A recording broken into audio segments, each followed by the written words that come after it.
बहुत समय पहले की बात है। एक राजा को उपहार में किसी ने बाज के 2 बच्चे भेंट किए। वे बड़ी ही अच्छी नस्ल के थे और राजा ने कभी इससे पहले इतने शानदार बाज नहीं देखे थे।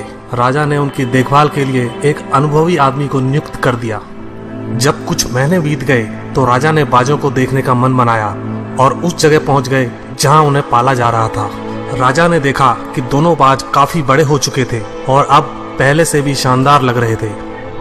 राजा ने बाजों की देखभाल कर रहे आदमी से कहा, मैं इनकी उड़ान देखना चाहता हूँ, तुम इन्हें उड़ने का इशारा करो।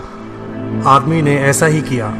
इशारा मिलते ही दोनों बाज उड़ान भरने लगे, पर जहाँ एक बाज आसमान की ऊंचाइयों को छू रहा था, वहीं दूसरा कुछ ऊपर जाकर उसी डाल पर आकर बैठ गया जिससे वो उड़ा था। ये देख राजा को कुछ अजीब लगा। क्या बात है, जहाँ एक बाज इतनी अच्छी उड़ान भर रहा है, वहीं ये दूसरा बाज उड़ना ही नहीं चाह रहा।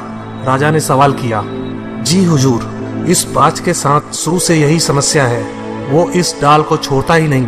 राजा को दोनों ही बाज प्रिय थे और वो दूसरे बाज को भी उसी तरह उड़ना देखना चाहते थे। अगले दिन पूरे राज्य में ऐलान कर दिया गया, जो व्यक्ति इस बाज को ऊंचा उड़ाने में कामयाब होगा उसे ढेरों इनाम दिया जाएगा। फिर क्या था, एक से एक विद्वान आए और बाज को उड़ाने का प्रयास करने लगे, पर हफ्तों बीत जाने के बाद भी बाज का वही हाल था। वो थोड़ा सा उड़ता और वापस उसी डाल पर आकर बैठ जाता। फिर एक दिन कुछ अनोखा हुआ। राजा ने देखा कि दोनों बाज आसमान में उड़ रहे हैं। उन्हें अपनी आंखों पर यकीन नहीं हुआ और उन्होंने तुरंत उस व्यक्ति का पता लगाने को कहा जिसने ये कारनामा कर दिखाया था। वह व्यक्ति एक किसान था। अगले दिन वह दरबार में हाजिर हुआ। उसे इनाम में स्वर्ण मुद्राएं भेंट करने के बाद राजा ने कहा, मैं तुमसे प्रसन्न हूँ, बस तुम इतना बताओ कि जो काम बड़े बड़े विद्वान नहीं कर पाए वो तुमने कैसे कर दिखाया। मालिक, मैं तो एक साधारण सा किसान हूँ, मैं ज्ञान की ज्यादा बातें नहीं जानता।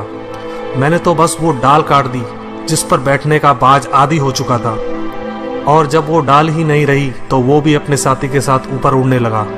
दोस्तों, हम सभी ऊंचा उड़ने के लिए ही बने हैं, लेकिन कई बार हम जो कर रहे होते हैं उसके इतने आदी हो जाते हैं कि अपनी उड़ान भरने की, कुछ बड़ा करने की काबिलियत को भूल जाते हैं। यदि आप भी सालों से किसी ऐसे काम में लगे हैं जो आपके सही पोटेंशियल के मुताबिक नहीं है, तो एक बार जरूर सोचिए कि कहीं आपको भी उस डाल को काटने की जरूरत तो नहीं जिस पर आप बैठे हैं। धन्यवाद दोस्तों।